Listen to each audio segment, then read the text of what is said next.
Sir, ಈಗ ಸಚಿವ ಸಂಪುಟ ವಿಸ್ತರಣೆ ಆಗ್ತಾ ಇದೆ, ನೀವು ಕೂಡ ಆಕಾಂಕ್ಷಿಗಳು, ಯಾರನ್ನು ಭೇಟಿ ಮಾಡಿದ್ದೀರಿ ಡೆಲ್ಲಿಲಿ?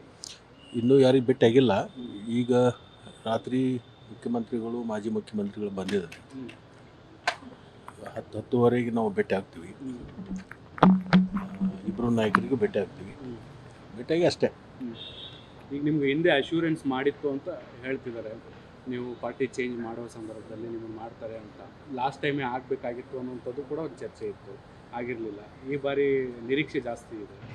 ಅವೆಲ್ಲ ಗುಟ್ಟಿನ ಕೆಲವೊಂದು ಸಂಗತಿಗಳು ಹೊರಗಡೆ ಹಾಕಿ ಹೇಳೋಕ್ಕಾಗಲ್ಲಲ್ಲ. ನೋಡೋಣ.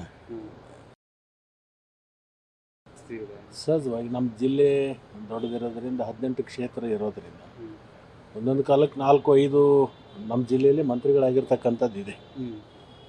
ಜನತಾದಳದ ಸಂದರ್ಭದಲ್ಲಿ ಕೂಡ 4-5 ಸ್ಥಾನಗಳನ್ನು ಸಿಕ್ಕಿರ್ತಕ್ಕಂಥದ್ದಿದೆ. ತಪ್ಪೇನಿಲ್ಲ, 3-4 ಜನ ಕೇಳೋದು ತಪ್ಪೇನಿದೆ. ಅಲ್ಲ, ಒಂದೇ ಸಮುದಾಯದಿಂದ ಇಬ್ಬರು ಇದ್ದೀರಿ, ಅದಕ್ಕೆ.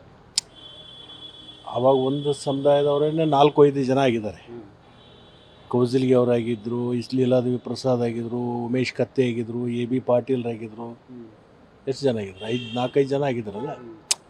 ಸಮುದಾಯಕ್ಕಿಂತಲೂ ದೊಡ್ಡ ಜಿಲ್ಲೆ ಇರೋದರಿಂದ ಹೆಚ್ಚಿನ ಸ್ಥಾನ ಸಿಗಬೇಕು ಅನ್ನೋ ಅಪೇಕ್ಷೆ ಎಲ್ಲರೂ ಇರುತ್ತೆ.